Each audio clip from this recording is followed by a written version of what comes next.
Good afternoon. Welcome to the Bearded Butchers broadcast. Today you have Seth, myself, Scott on the far end, and our special guest in the middle, none other than Sean Perkins, the oldest brother of the trio here. That's right. Episode 2, week 2, coming back. We're going to address questions again.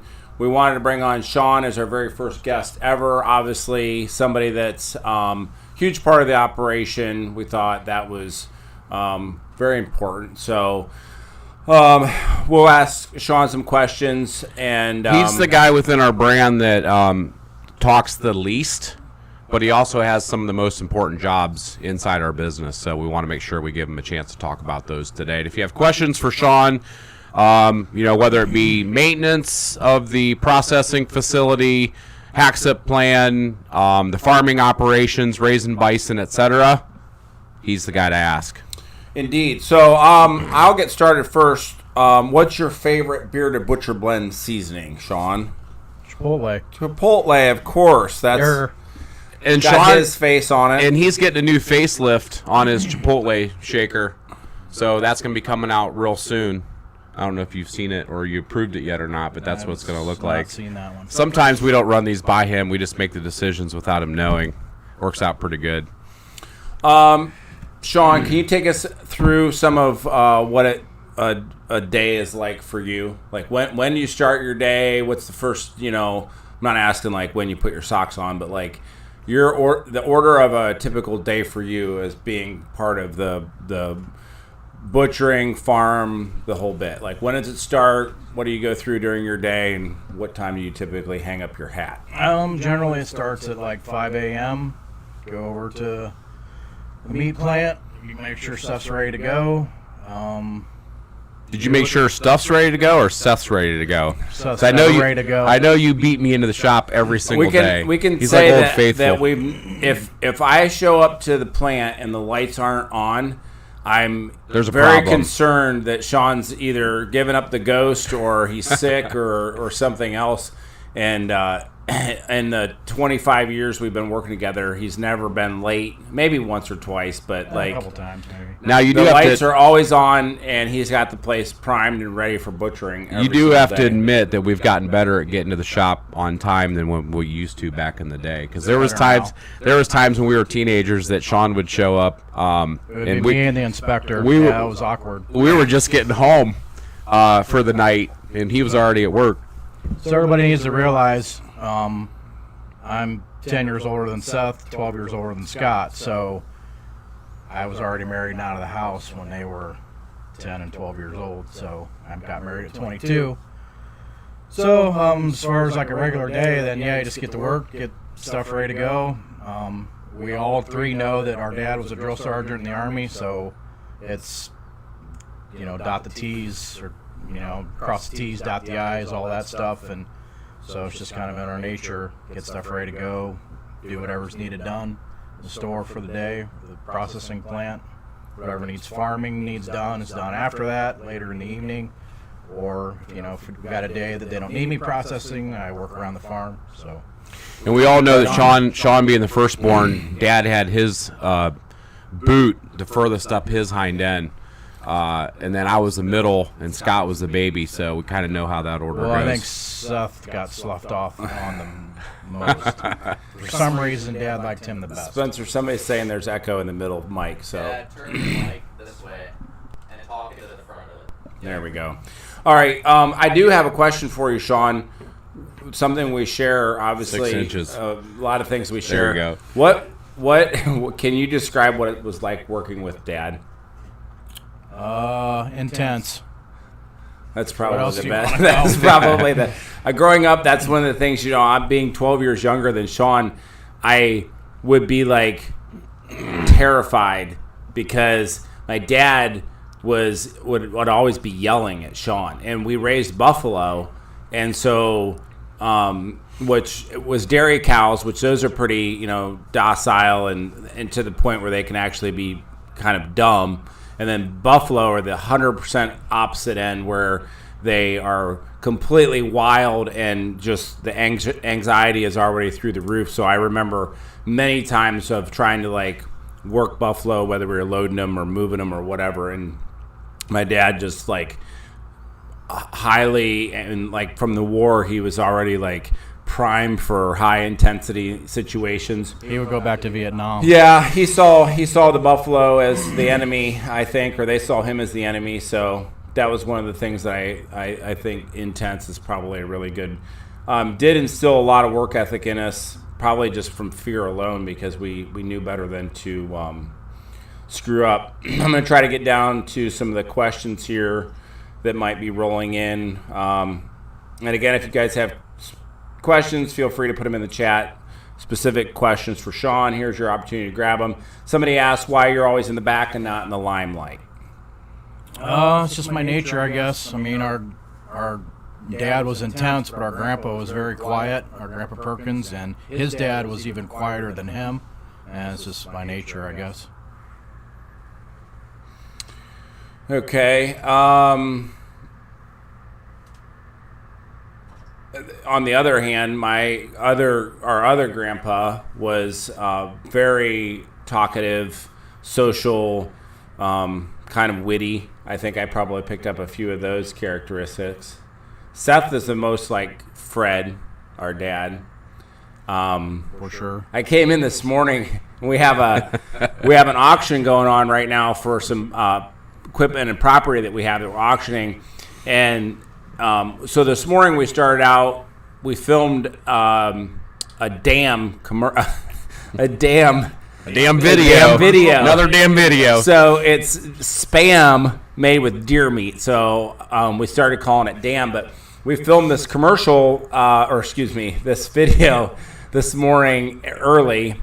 Well, we started a couple days ago, but anyway, we did it at my shop and we cooked breakfast and everything. Turned out great. And then Seth and everybody kind of headed in. I cleaned up and headed into the office, and there was two sheets of paper laying on the desk, and they were the sale flyers for the auction, and they were printed out on checks, like the check stock. And he had a note that said, I accidentally printed these out on checks. And I was like, okay, Fred, like, At least I first admitted, of all, why did you need the sale flyer? I admitted to doing it. Well, something people need to understand too, if you don't see me in videos, it's because He's I'm napping. working on the farm. When they're doing videos, it means we aren't processing, means gives me opportunity to work in and around the farm. Well, let's talk a little bit. Sean literally pulled up to our office in a John Deere tractor with a brush hog, so yeah, he's not lying. Let's talk a little bit about that. So, earliest memory on a piece of equipment, Sean. You want to talk about that? How old do you think you were? Or what's your earliest memory operating a piece of large machinery? My earliest was age 7, and there's pictures to back it up. And this isn't just in the field. This is actually going down the road. So knowing that you're at age 7 and our father would have got out of the military, what year? We need mom commenting. 69 or 70. Well, he got married in 70, but he was still in the. I wasn't 70. He was. So I was born in 70. He was still in the military when Sean was 70. born, 'cause he lived in Fort But Bragg. anyway, when you were 7 years old, he'd only been out of the war for, I don't know, less than a decade. But he got into farming. So can you describe, like, when he asked you to do, like, operate machinery or mow hay at a field or whatever, did he ride on the tractor with you and spend a bunch of time with you? Or how'd that scenario play out? Started out like that, but then very quickly turned into here's the piece of equipment, go get it done. Expect to have this done when I return. So didn't you have to deal with your own breakdowns and everything like that too? Yeah. And drop you off in the field in the morning and pick you up in the evening. Our farthest farm was about 7-8 miles from the home farm, and there were no cell phones. You couldn't get a hold of anybody. If something broke down that you absolutely couldn't repair on your own, you had to walk to the neighbor, hope that somebody would answer the phone on the other end. If not, you just sat there and waited till somebody showed up. What about when you got into the on-road stuff? Like what? He didn't put me on the road till I was probably 10, 12 maybe. And then from there, what about like dump trucks and regular vehicles and stuff like that? I mean, we were driving trucks on the road at 14. I'm sorry, folks, but I mean, these are back roads and nobody around, no help. When you're relying on one person for your help, that's just kind of what it takes. But I mean, by the time I was 16, I was obviously Dad and Grandpa had the construction company, and I was driving big trucks and hauling backhoes and you name it.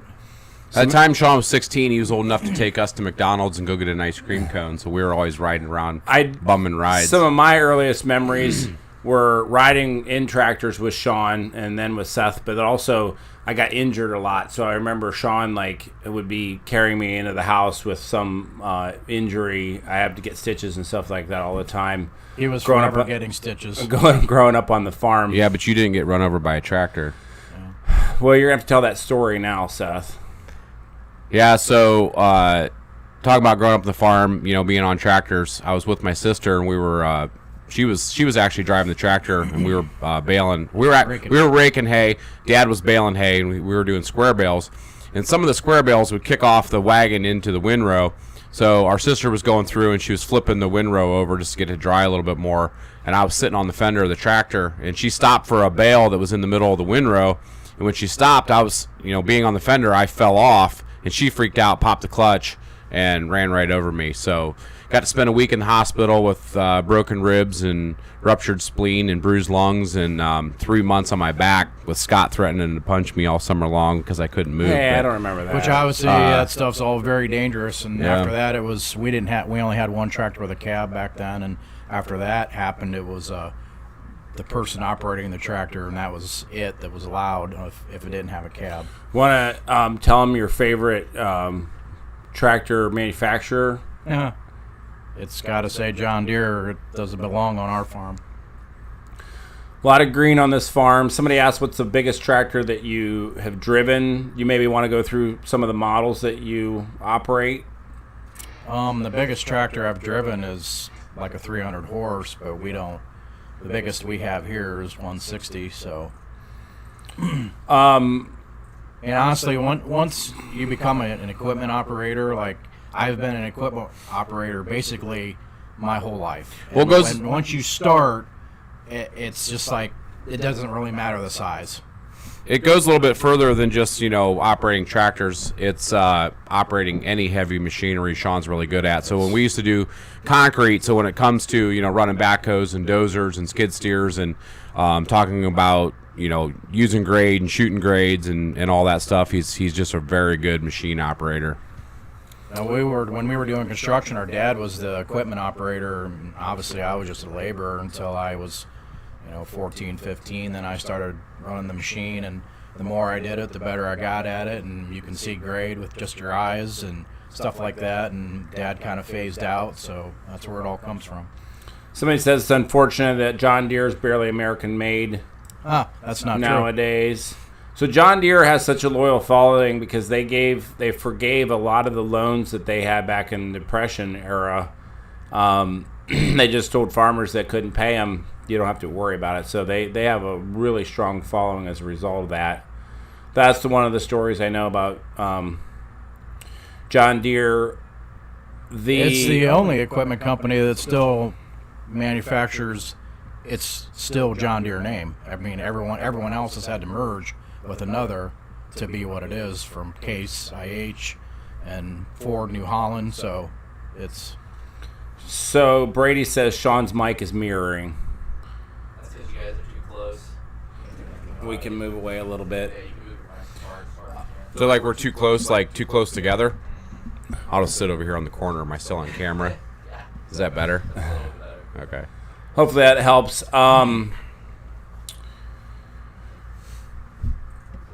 What about the daily butchering? What are some of your roles in the butchering plant? And you want to talk a little bit about that? We've had a lot of people ask about butchering. How Sean keeps the processing floor so clean. And I will say, anybody that comes and visits our shop, one of the number one things they say is that our meat plant doesn't have any bad meat plant smells. So that's a direct result of what a good job Sean's doing with cleaning. So I know he's got some major OCD when it comes to that. But yeah, if you could hit on how you keep it clean, because it's been a big question. I'm just glad I don't have to do it. I don't know how to really explain it other than it's just like running a piece of equipment. I mean, I've been doing it for 30 years, so once you do something for so long, it just comes natural. And when, there's an expectation of this has to look a certain way the next morning for an inspector to walk in and walk around with a flashlight, you start maybe going overboard or whatever, but that's just what it takes. I think it's from all those years of Dad grabbing him by the back of the neck and saying, see that spot you missed? So we talked a lot about work. What about hobbies?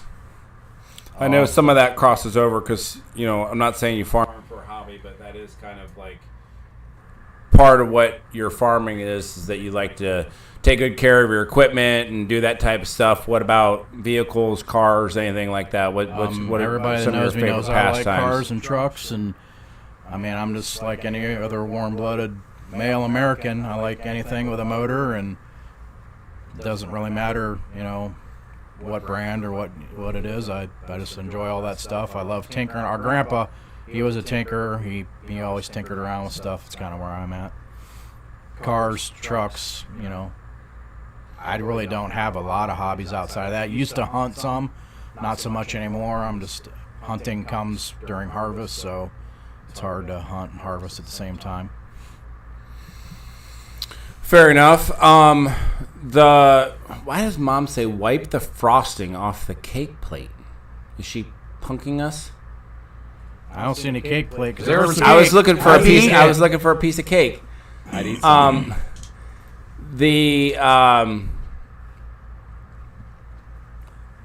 Questions. Why does Sean not have a beard? Somebody asked that question. Well, folks, I had a beard when Mom was still wiping these two guys' hind ends.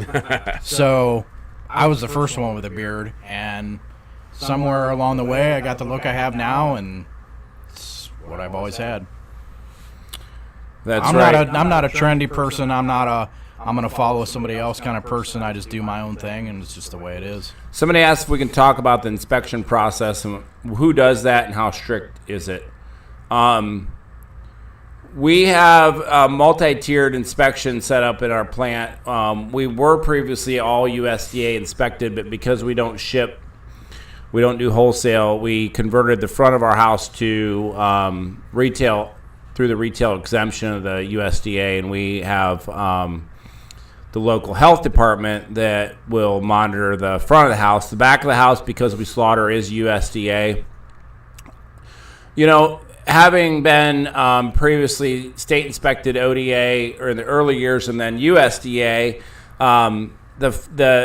it boils down to what you're like to work with. That I think has a lot to do with it. Our dad was, he'd been in the military. He actually, I don't know if it was just because of his years in the military, but he didn't really deal that well with the authority when he was pretty much running the plant. So he would get himself into situations where it just doesn't really do any good. That was kind of the old method, is push back and stuff like that. But as the years went on, we brought our plant. It was an older building. We brought it up to code. And then, just being somebody that, you would want to deal with yourself if you act that way, whatever governing agency that you have. It really just boils down to being somebody that's willing to be compliant, understands food safety, and that they're going to, make it a priority to deliver, safe, high quality food to the public. So that's how we approach any compliance. We have USDA, we do have the ODA because we produce a pet food. We have the on the county level, we have inspections for our mobile setup where we do our barbecuing and stuff like that. So, whoever we're coming in contact with, we want to be compliant, and we want to turn out safe food to the public. So if you keep that, and you're easy enough to work with, it should. I was going to say, you work with them, they'll work with you most of the time. Sean, you'll learn with Scott that during these podcasts that you just have to cut him off and start talking if you have something in mind you want to say. We all know I don't. Oh, Mom's saying Dad hates politics. That's why he didn't get along. I mean, yeah, there's politics involved in any type of agency. That's something that, you work through, but works out pretty well for us. They want to know about injuries. I know how dangerous they are. Can you guys talk about accidents or injuries that have happened? On the farm or in the meat plant? Both? Probably both. I mean, Wasn't Seth it talked about getting run over by a tractor is pretty high up in the list. Anybody that is around any kind of farming operation knows that it's dangerous. Well, Sean, I mean, didn't you chop the end of your toes off? I had 2 toes chopped off. Wound up the end of his sock. I've got some fingers that are messed up from getting caught in a piece of equipment. Not, we don't unplug anything while it's running or anything like that. It was just a matter of taking an attachment off and reattaching another piece, and it was just a oversight. But well, didn't you get your teeth busted out too when you hit a groundhog hole with a tractor steering wheel? Didn't your shoulder broke once? That was just climbing off of a dump truck when I was 12. Well, I was getting out of the dump truck. What injuries did we not have? After a long, hard day at work when I was 12 years old. I lit my Marlboro. Tripped going out of the semi. Any farm kid that grows up on a farm is going to know exactly what we're talking about. It's farm life. It is what it is. It's intense. Spring, summer, and fall especially. It's overly intense, and a lot of times your parents aren't around, and you're doing things on your own. And yeah, but farm life getting hurt's one thing. What about getting bit by a wolf? Didn't you get bit by a wolf once? Did, yeah. It was a pet wolf? It was supposed to be a pet. And your dog. When I was still living at home, I would come home late nights, and Seth had a dog that was half wolf and half dog, and that dog hated me. Darted out from under the porch and lit him out. When I would come home at night and coast the car into the garage so the parents wouldn't hear, which I guess Mom's watching, who cares, that dog would lay under the porch and growl until I walked up to the front porch, and it would come darting out of there trying to bite me. I live here, dog. Rest in peace, Bosco. I still don't know whatever happened to Bosco. He just disappeared. Maybe you know. I don't know. I would never have gotten rid of him. What you got for us, Scott? Any more questions? What's the age of the bison when you butcher them? I mean, they're 2.5-ish, 3, somewhere right in there. We found that bison, because we actually leave them intact. They're not steered. At about 3 years old, they become incredibly hard to work with, and they tear things up. And so we typically want to butcher them right around 2.5 years old. That's where they seem to be about the best size. The worse they get in temperament. So Sean's a guy that on a cold, wintry afternoon, he's out there putting hay in for the bison. He's checking the waters, making sure the waters aren't frozen. He's getting a spud bar out, opening, chipping the ice away from gates so gates will open in the barn, and checking on animals and things like that. So, on behind the scenes on the farm, Sean's definitely the guy. So somebody asked, those knives are razor sharp. Are you guys versed on tourniquets and that sort of thing? No, I mean we're not really out in the boonies, but we've had a few. I took a knife to the leg one time, and obviously you think femoral artery, something like that, but yeah, they are razor sharp. But the amazing thing is like now Seth's he does most of the breaking where you would actually have a knife turned towards you, and he is wearing the chainmail, but it's kind of like the old Paul Bunyan or whatever, or Abe Lincoln or somebody said, give me 4 hours to cut down a tree and I'll spend the first 3 sharpening the axe, because our knives are so sharp. One of the things that we'll do with a new butcher is like when we're training them is we'll while they have the knife in their hand, we'll pick it up. Well, not while they have it, but the handle will be warm. So when a handle of a knife is real warm, it tells you the guy's got a really tight grip on it. If for us, a lot of times, occasionally you'll see a knife actually fall out of our hand, and it's because we don't grip them very tight, because we have such a good edge on them that we're able to go through all of our cuts with not a lot of pressure. The more pressure that you're putting on your knife, which is usually by being dull, the higher risk you have of actually hurting yourself. Because I'll probably cut myself Monday, but yeah, we don't like to talk about it. It's just like anything. the more you do it, the more comfortable you are doing it, and the less chance you're going to have of screwing it up. Sean, I think you should tell the story about the buffalo ride that you took the one time. I don't want to relive that. Can I tell it for you? You can tell it. So when we were doing custom butchering, we did buffalo too, not just our own. And I probably wouldn't mention the name if I can remember, but I don't recall the name of the outfit that would bring the wildest, wooliest, biggest bulls ever. These massive, unruly bulls. And so the setup that we had to unload them, we'd set up these gates and things, and they would go into part of our barn that there had been an addition over the years, and they left like the overhang that would have been the porch. So if you can imagine, this buffalo would it needed to go under that overhang, and so it wasn't very high. It was like maybe 7 feet high or whatever.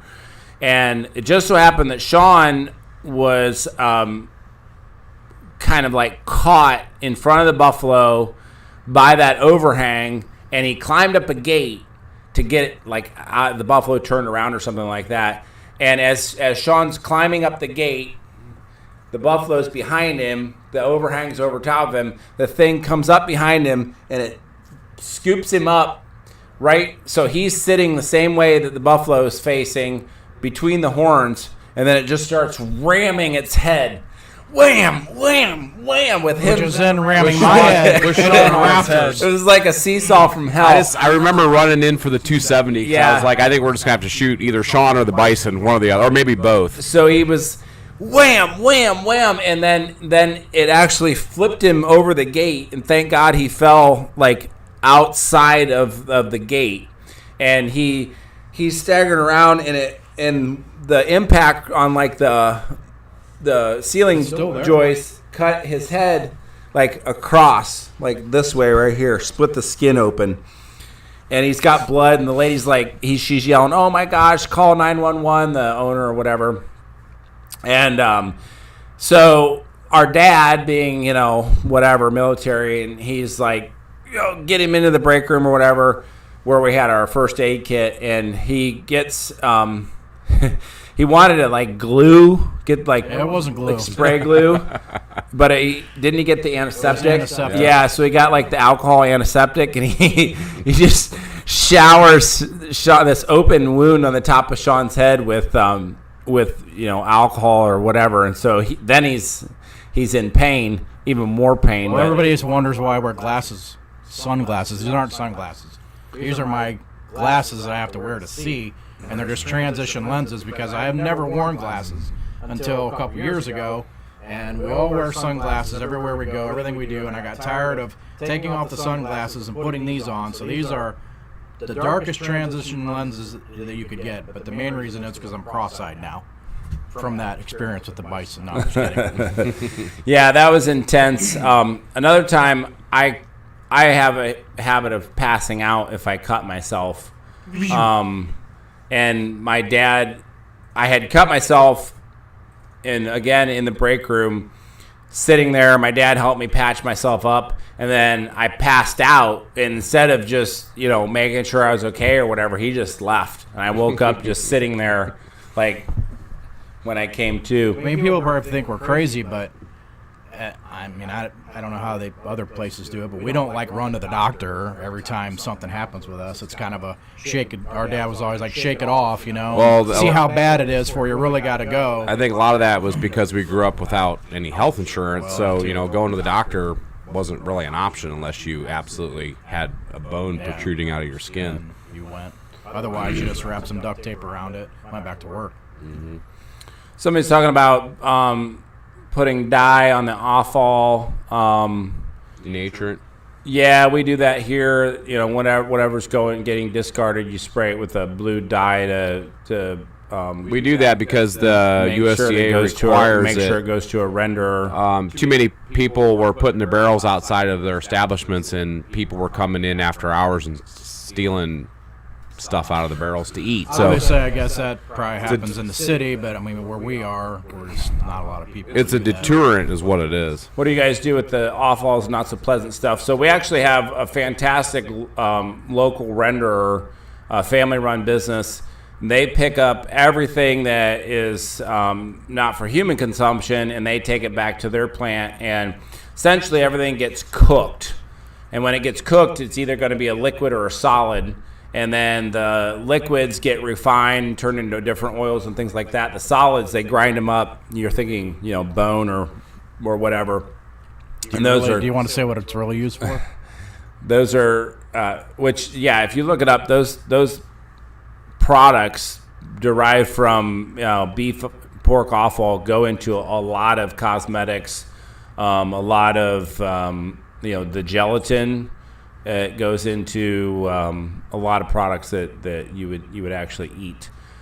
Saw a sneak peek of the Fox Nation on Tucker Carlson. Give them the update, Scott. Yeah, so we asked one of the producers how that show was doing, and the response was that it's a huge success, major fan favorite. It's the second highest performing episode in Fox Nation history. The execs love it. So good news. If you don't know, you can go to Fox Nation, or you can go to Download the Fox Nation app. yeah, download the Fox Nation app. From what I understand, it's free. It's free for like 30 days. And Sign you up can, for it. Watch our episode on there talking about, which they, just a brief summary, they asked us for expert butcher opinion on what it would take to make these cuts and things on a cow that they're seeing. So that's where we weighed in. This is the most I've ever heard Sean speak. Yes, he speaks. He does know how to talk. How is it working with Brock? Is he as rude as he appears to be? No, he's not, Not rude at all. Not rude at all. I'm not sure what would give off that opinion. But we're also nice, pleasant people. But he's so. also, you got to remember, when you're in stardom, you get kind of tired of people crawling all over you all the time. So that's probably why How many Dutch rubs has he given you? we fight over John Deere International. Usually I win. Sean gets a Dutch rub every time Brock comes into town. The guy's forearms are the size of my thighs. People asking about the knife brands. We, of course, are Victorinox fans. Your knives always look extremely sharp. What do you use to sharpen them? We do have a video on that. We use a three-stone system, coarse, medium, and fine. A whetstone is essentially what it is. So you can go back to, we talk about this a lot. If you have a question, we address it here. But if you look at our, I think, what do we have? 125, 130 videos? Somewhere in like there. that on YouTube. A lot of it's in there. Do you guys train guys to be butchers? We are training a couple fellows and our offspring. They learn mostly just by osmosis, by being around. Yeah, it doesn't take a lot of training with them. They just kind of They just pick it up over the years, which is pretty much what we did. Would people like a course, an online course that is more detailed on slaughtering and butchering, or one or the other? Drop a comment. Where we would go in depth. We would talk about the size of a facility. We would talk about refrigeration, septic system, your water, your inspection, your tools, your all that stuff. So, yeah, something you want, let us know. We may or may not already be working on it. Growing up, did you long for city life? Well, so tell us what the city meant to you growing up, Sean. I can give you my impression of what, because I thought it was sort of mystical. I don't know if we really had an impression. I mean, all we knew was the farm, honestly. The only thing There's yes, no better life than but country life. the only thing I knew about the city was the Cleveland Zoo. Yeah. Honestly, that was it, and we went there like twice. I mean, when we did construction, we worked in cities all the time. It wasn't that big a deal. I mean, Right. I agree. I mean, Cleveland was like the nearest big city, and we never went there except to visit the zoo. But I remember you and your buddies would meet at McDonald's on Friday nights. All the right? farm kids in the area would always meet at McDonald's on Friday nights. And hang chew the out, fat. or It's souped up vehicles and stuff like that. lifted trucks and you name it. It's just what we did. I mean, but Tell us a little bit about the cars of the day. of that day. Yeah, like anything cool that stands out in your mind. What were you driving? Stuff that got away. That What we were should- you? that we- What, that what you was wish your you still first? had? What was your I had first a vehicle? 56 Chevy with a 350 and a Muncie 4-speed. I drove that car all over the place. A lot of people had cars like that they drove a lot. You know, it was 1986. A hot rod, then. Hot rod. Yep. Do I don't you have s- any classic cars now? I do. I have a 1965 Comet Cyclone. What do you do with the car? Just take it out for cruises, go to car shows, that sort of thing. When we have time. They bring back memories when you get in there and smell it and Oh, yeah. feel it and do all that kind of Oh, yeah. stuff. But honestly, for us, a good time is not walking the city streets, hopping into your local bar. For us, a good time was back corner of a field with a tailgate down in your truck and a fire. I mean, that's how we lived. And it's just, for us, it's, I guess, hard to imagine anything other than that's all we know. So I think we should ask you about retirement. You're 52, right? Correct? 52. 52. Have you ever thought about retirement, what that might look like? He probably hasn't. I don't see myself retiring. That's honestly. good. That's Answer. good news for us. Great answer. Hey, I got some. Our grandpa said he was going to work until he died, which, I mean, he worked up pretty late in life. Dad, too. When you're a farmer, I mean, yeah, you might, take it back a notch and even Get up processing. get up at 5:30 a.m. instead of 4:30 a.m. 4:30 or something like that. But honestly, you just don't really think about, well, I'm just going to give this up at a certain age. So, in case not everybody knows, Sean is Spencer's dad. Spencer does all of our filming and editing, etc. He's sitting right over there. Yep, he's behind the camera right now with his headphones on, smiling at us. What does it feel like to know that Spencer, being, homeschooled kid, grew up on the farm, no training, no real training, didn't go to college for it or anything like that, filming, editing, etc. Spencer has been a huge part of building this channel. He probably has 100+ million views on our videos under his belt.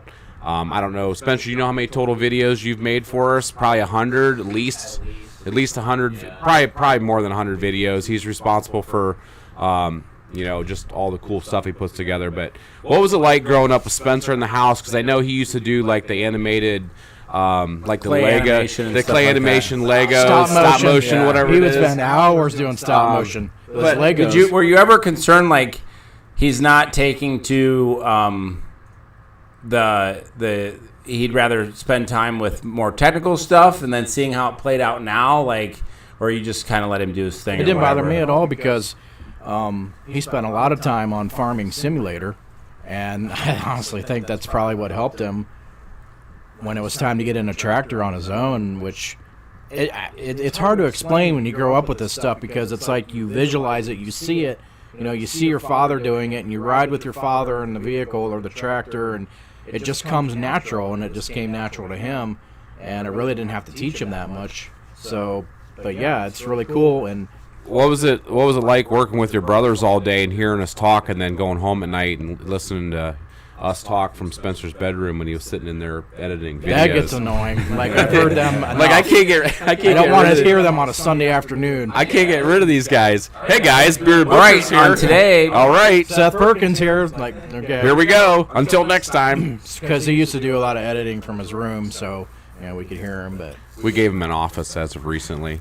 Working on a better one too, Spencer. but there's this. This might make some people mad, but there's this conception out there that you have to go to college to make something of yourself. It's not true, and you don't always have to have technical education to make something, and Spencer's living proof of it.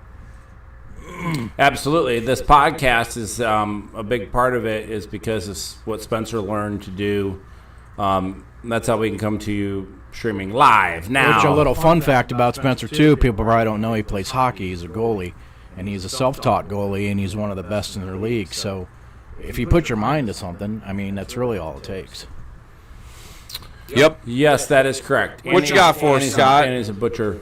I just want to read a quote. I think this one says, paraphrasing Will Rogers, some people learn from watching, some by reading, and the rest have to pee on the electric fence before they learn. James Kratzer. Yeah, we've all done that. I like that one. Somebody's asking again about hobbies. I think we touched on that already. The fact that we're mostly focusing on Sean here because you guys hear a lot from us, and you're going to hear more on down Talking the road. about peeing on a fence. We used to have great fun when we were milking cows because of the cows would be in a pasture like way back from the barn where they got milked, and obviously there was an electric fence, with a path that the cows could walk in between to get to that pasture. So we'd play tricks on the younger kids and be like, "Hey, can you go down there and saw there was a wire off of an insulator." Just about the time, is the fence unplugged? Yeah, it's unplugged. Just about the time they were ready to grab it, man, you plug that fence in. Couple shout-outs here. Erasmo Castor, say hi to the Mexican-American people in Mesquite, Texas. Like the videos, thank you. Appreciate you Miss watching. Cricket 73, hi from New Braunfels, Canyon Lake, Texas. Love your videos. Getting feedback from Sean's mic. Yeah, we know. We can't really do much about that because we have 3 mics going, which we'll get to a better setup here eventually. We're kind of limited to our trailer right now until we get our headquarters, which we've got some updates on that. We're working through the permitting process right now. That's just a matter of time. We have the location, all that. We just have we have plans to build out basically 2-story administrative offices, studio, that stuff on the 2nd story, and then on the first ground level, that'll be our fulfillment with our warehousing, things like that. So Sean's actually been doing a bunch of stuff on the property, basically sprucing it up. If you hadn't known, we bought the property across the street. It was a real blessing because we had nearly 30 years, being across the street, and then this property came.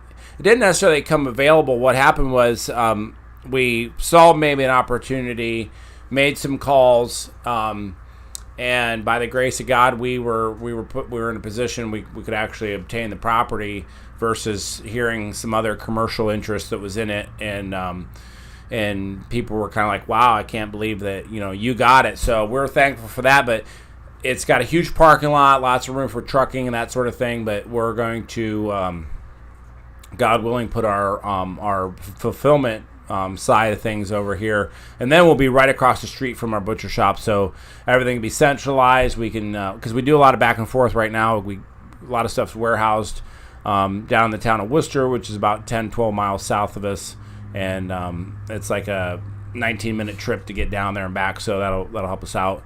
Couple more questions. What became of the large elk you two harvested last fall? What became of the elk? I've got like 5 pounds. Yeah, those were fake, by the way.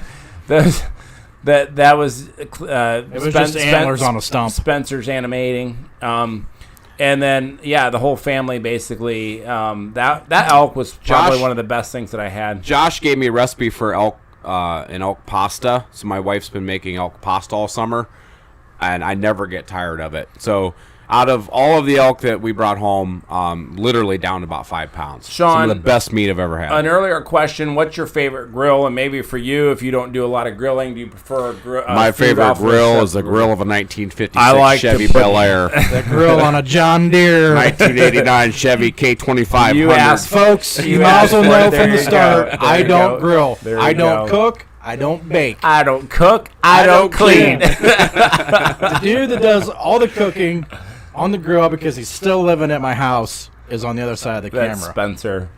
But if I had to grill or use the grill, which I have, I would probably use the egg. The green egg. So everybody wonders why I'm not like in all these cooking videos and stuff. I don't cook. Somebody asked way earlier in the chat if the left or the right brisket on the cow is more tender. I've heard this one before. People think that that they lay on one side or the other.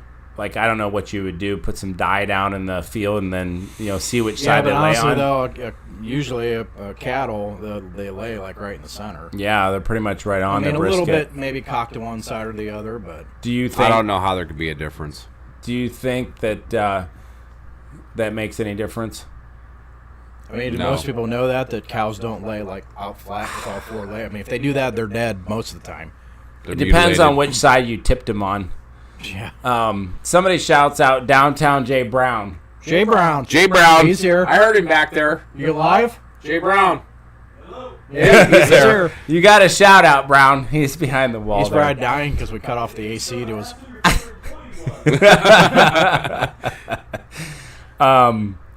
I follow Sean on TikTok. He has Oh, boy. quite the personality. He can go on some epic rants. Who does he get his attitude and sense of humor from? Well, let's talk a little bit about. And before he gets to that, JD Farmer 70 on TikTok. You'll find him there.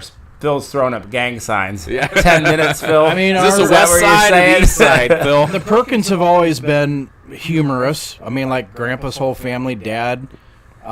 We even had a great uncle that played a clown in the Barnum and Bailey Circus. So I mean, We're we get it Scotch- honest. Our We're Scotch-Irish. Our grandmother was McConnell. Pretty So we get a feisty. little bit of that feisty fight, and we are Irish. nobody enjoys our humor as much as we do ourselves. So that's a pity for the people around us because we think we're hilarious. A lot of the Perkins are Even if they very don't. hot-tempered. But if you ask our team, we're pretty short fused. So, Phil, would you agree with that or no? no one goes off half-cocked around It's here. an adventure. They messaged on a thread that I was on one day that said, Scott's in a mood today. I was like, I'm on this thread. You're right. I am in a mood. Why is it being done this way? Who can fix it? Who's responsible? They call that like a paper line when you just wear your emotions right And on I think your I'm sleeve pretty or much whatever. an easygoing guy for the most part. But when something really rubs me the wrong way, it rubs me the wrong way. And International tractors are better than suck. John Deere. How are your parents doing? They're great. Shout out to Dad and Mom that taught us a lot of the values. Somebody said they saw you mowing your grass, but they didn't want to bother you. He appreciates that. He does need to get his grass mowed. yeah, I get plenty. Please don't show up at my house while I mow my grass. Yeah, me either. Please. Thanks. What breeds of cattle are easy to manage and which ones are more aggressive? I mean, we raise buffalo. Those are by far the most aggressive thing to raise. I think probably in North America. I mean, most cattle are fairly easy to handle. I mean, obviously, you put them out on a pasture and leave them for the summer, they're not going to be easy to handle. It's And then- just the nature of an animal. yeah. Pretty So pretty much anything with a newborn calf, just Yeah, I look mean- out. just on that subject alone, so we do both what we would call a conventional grain-fed, lot-raised cattle or whatever, and then we do 100% grass-fed. And the weeks that we do the grass-fed, I mean, you're in for a rodeo because now they're a domesticated bovine, but when they get left, like Sean said, they left out to pasture, and then they don't get much interaction. Then you do get them locked up. They can be hard to work with, and that can not really matter what color hide they have, what breed they are, or anything like that. I mean, it's the same thing as a dog or a cat that, it's been stray for 3 months. It's going to be not easy to handle. It's just the same way with cattle. Obviously, the dairy breed is the most docile breed and the dumbest. All right, so we're going to be wrapping it up here. Hey, before we wrap it up, we want to know what you guys think of the podcast, the Bearded Butcher broadcast. Are you enjoying it? We're going to work at improving it. Like Scott mentioned, we're going to get into a better room. We're going to get better equipment. But hey, drop a comment. Are you liking it? We want to know. Yep, and before we go, just some additional questions for Sean. What's your favorite season? What's your favorite time of year? Is this like a good time for you? Are you starting to dread? He's a farmer. He complains about them all. Yeah, I mean, when it rains, it sucks. When it doesn't rain, it sucks. So, obviously, spring and fall are very busy. Too hot, too cold. Middle of the summer is good. Too rainy, I too do dry. not like winter. I'd move to Florida. Sean would move to Florida. Does not like winter. I mean, obviously everything on the farm is well, three that's times the thing. harder in the Yeah, winter. that's the thing. Everything breaks in the winter. You get Stuff's frozen. Oh. It's just harder. People are giving us thumbs up. Great podcast. They love us answering the questions. What's the weather situation up there? It's been great. I mean, we've had a lot of rain. The grass has been good. We were dry in late June. We went like 6 But, weeks with I no mean, rain. when beans were in the pod and the corn was coming on, we got enough rain. I think we probably have It's been a good growing probably have season. a pretty good I think crop. Sean's corn hit knee high by what? Second week of June? Yeah. Second week of June, so he was happy I about think that. that's an old wives' tale from 4th of way July. before they had fertilizers. Which, and yeah, things like that. they used to measure by how good their corn was by knee high by the 4th of July, the old adage, but honestly, it's knee high by the end of May a lot of times now. Shane says, glad for cool nights coming back now. Too hot here. Sean 107 yesterday, assuming he's in Florida. Oh, man. Yeah, Florida can be brutal this time of year. That's probably Shane. Florida has boa constrictors. Yeah. I don't like snakes. Can't stand snakes. All right, That's a story. go for it. So, yeah, being 7 years old on a tractor, my dad would put me on a tractor when we were baling hay. We had what they call kick balers. It would actually kick the bale onto the wagon. You didn't have to do any stacking or anything like that. Well, when it was like pushing rain, we only had 5, 6 wagons or whatever. My dad would go back on the wagon and he would stack it so you could get more on instead of just a bunch of bales piled on top of each other. It was stacked and neat and whatever. So he would be back there stacking. I would be driving the tractor, and the one day he got a snake in a bale, and I was already terrified of snakes, and he took that snake and he flung it, and it flew up and it wrapped around the clutch of the tractor like this. And I like freaked out. So that's why I don't like He snakes. hates snakes. He likes Florida, but he hates snakes. Couple more questions for you. Favorite type of music? Country. Country music. Anything from the 80s, honestly. Especially country music Little from Bo the 80s. Cephas. A little rock and roll's okay from the 80s. Little Def Leppard. Any Journey. favorite? Guns N' Roses. Any favorite television shows, social apps, anything like that? Any favorite pastime along Obviously, that? I'm on TikTok. I'm not on the other social apps. What about other than movies, Instagram. that sort of thing? What's your jam? Anything Like with, historical stuff, don't any, you? yeah, I love stuff from like the 16th, century knights. Don't you like ships? I like You go to ships. Florida, you Yeah. sit and watch I like ships. boats. Our grandpa was on a destroyer in World War II in the Navy. Yeah, so, Grandpa actually took a ship through the Panama Canal. He sailed it through the Panama Through Canal. Panama So, Canal. So you get it honest. I like that kind of stuff. I don't watch a lot of TV, honestly. I mean, I work a lot, but I like football, I like college ball. What about favorite cut of meat, meal? What for you? Like, what's your favorite? What's your favorite butchered item that we? If you're going to go in the store and pick something out, or your wife is going to cook it, or Spencer or whatever, what would your what's your go-to? We eat a lot of burgers, honestly, because this kind of goes back to not grilling. We didn't grill when we were growing up as kids. We My didn't even parents have a didn't grill. No, My we parents didn't couldn't have a grill. afford it. Our parents couldn't afford a grill.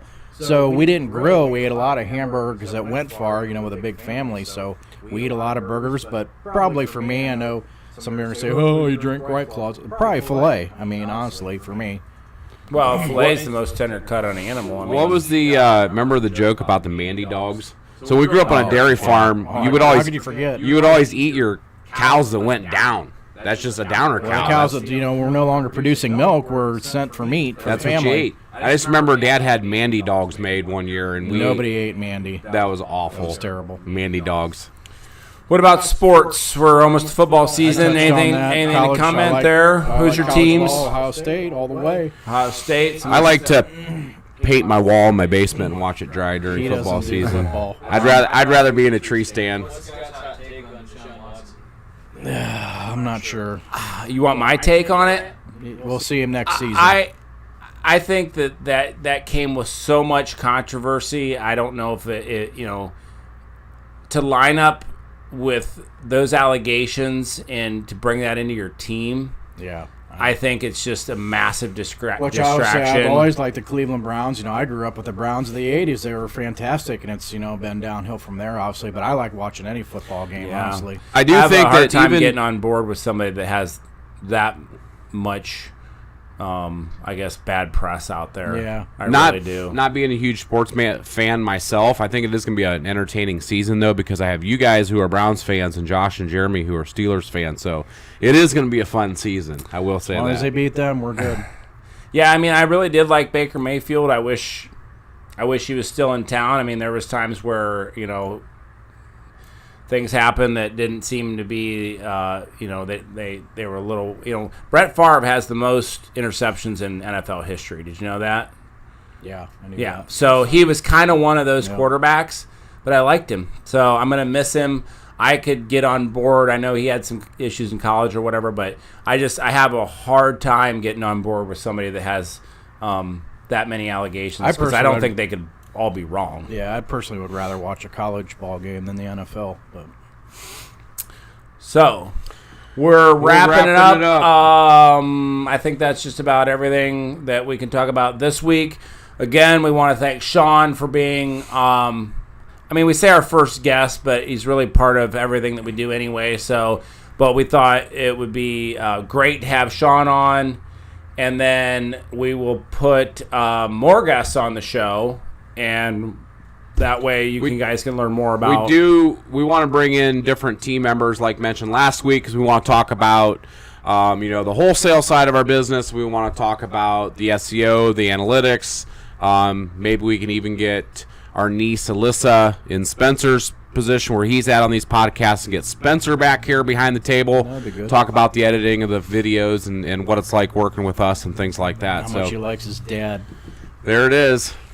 We've been enjoying the podcast. Seems like an hour goes by pretty quick, so we'll get better at it. We'll get better equipment. Hopefully you guys are enjoying it too. When's the next one, Scott?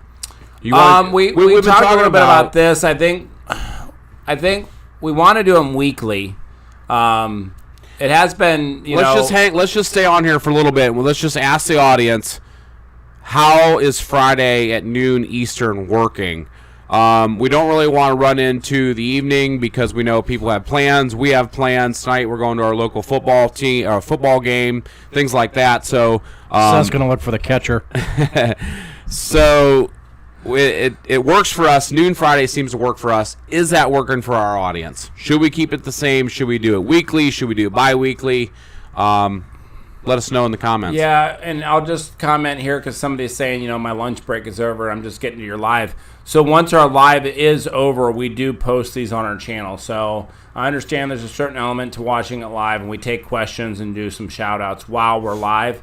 But we put it on the channel. We certainly can't meet everybody's schedule. That's going to be impossible. So Or ours. So somebody says noon work. Somebody says 4 p.m. Carnivore diet experts add them to the mix. Sure. Well, what we'll do is we'll screen these comments later when we have some more comments on the thread.